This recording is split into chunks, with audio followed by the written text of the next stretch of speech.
The topic for this video is water. The essential questions are: can you predict if something will be an electrolyte? And what is the difference between a weak electrolyte and a strong electrolyte? So to figure out if a solution is going to conduct, you're going to see if it's an electrolyte. Okay, and an electrolyte is a compound that dissociates into ions, and dissociates means it breaks apart. And then those ions will conduct electricity. You can see in the picture on the right there, they're putting the wire into the solution and it's lighting up the light bulb. In order to be an electrolyte, first of all, they have to be able to dissolve in water, so that they have to be soluble. And then, so we know solubility, they could either be ionic and acid or a polar covalent compound, but the only ones that break apart into ions are ionic compounds and acids. So those are the only ones that are electrolytes. For example, copper sulfate. Copper's a metal, sulfate's a nonmetal, so we know that's ionic, and nitric acid. A non-electrolyte doesn't dissociate, so it doesn't break apart, and then because it doesn't do that, it won't conduct. So covalent compounds that are not acids are non-electrolytes. Okay, so these are things that dissolve but won't conduct electricity. So like a sugar or an alcohol. Okay, so we're going to practice determining this. Again, if they don't dissolve at all, they can't be electrolytes. So we're going to look at the compound, determine the formula, classify as soluble or insoluble, and then decide if it's an electrolyte or not. So acetic acid is HC2H3O2. That's acetate with hydrogen.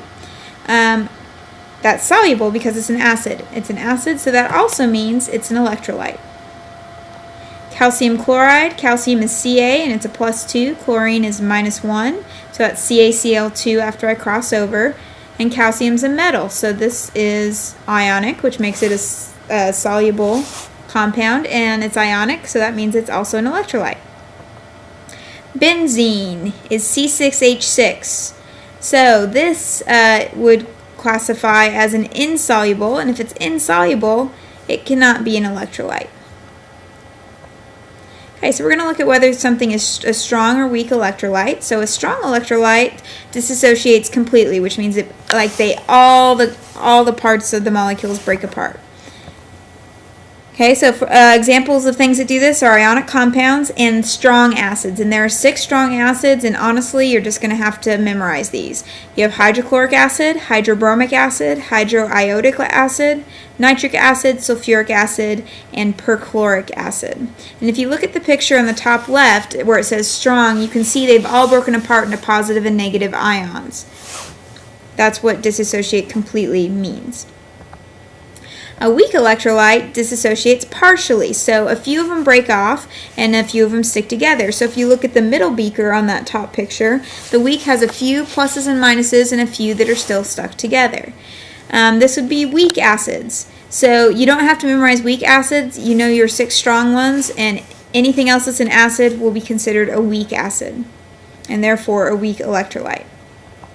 A non-electrolyte, first of all, things that don't dissolve, but if it does dissolve, it doesn't break apart at all. And you can see the beaker on the right, they are all still bonded together. So, like dissolves like, what does that mean? Basically, it's going to tell you that polar is going to mix with other polar molecules, while nonpolar mix with nonpolar. So, for example, oil is nonpolar, water is polar, so they can dissolve different types of substances. If something is miscible, it means 2 liquids that mix. I kind of remember that it's miscible, kind of sounds the same. For example, water and alcohol can be mixed. Immiscible, which means they cannot mix, would be like water and oil. Those separate out, like the diagram showing you there.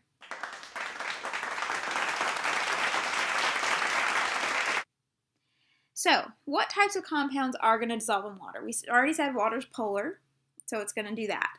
It's also going to do ionic. Salt was the example we used, and salt is an ion. So it's with a metal with a nonmetal. So if you see something with a metal with a nonmetal, that's going to dissolve in water. For example, salt, potassium iodide. Acids, remember we identify acids as being a hydrogen with an anion. So HCl is hydrochloric acid, H2SO4 is sulfuric acid. So they start off with an H. If they're polar, we said like dissolves like, so polar dissolves polar. That's also going to be true. Some examples of that are hydrogen peroxide and ammonia.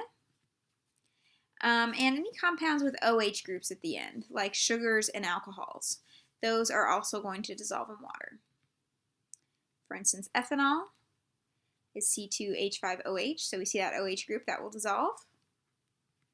And glucose, C6H12O6, is a sugar, and that will dissolve as well. Things that don't dissolve in water are nonpolar covalent compounds, like hydrocarbons. So if they just have C's and H's, no oxygens, they're not going to dissolve in water. Okay, those are things like different types of oils. Also symmetrical molecules, they don't like to pull apart very easily, so like carbon tetrachloride.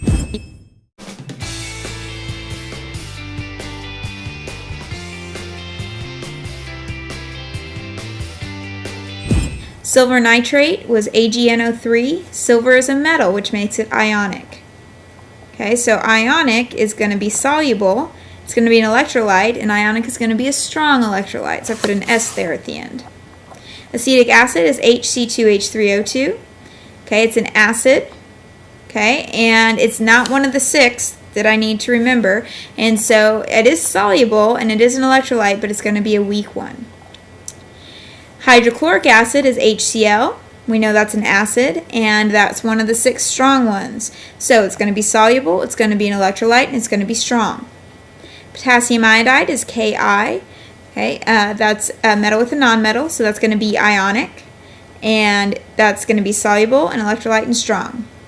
Hexane is C6H14. Okay, so that is a nonpolar compound, and so that's insoluble, which means it has to be a non-electrolyte.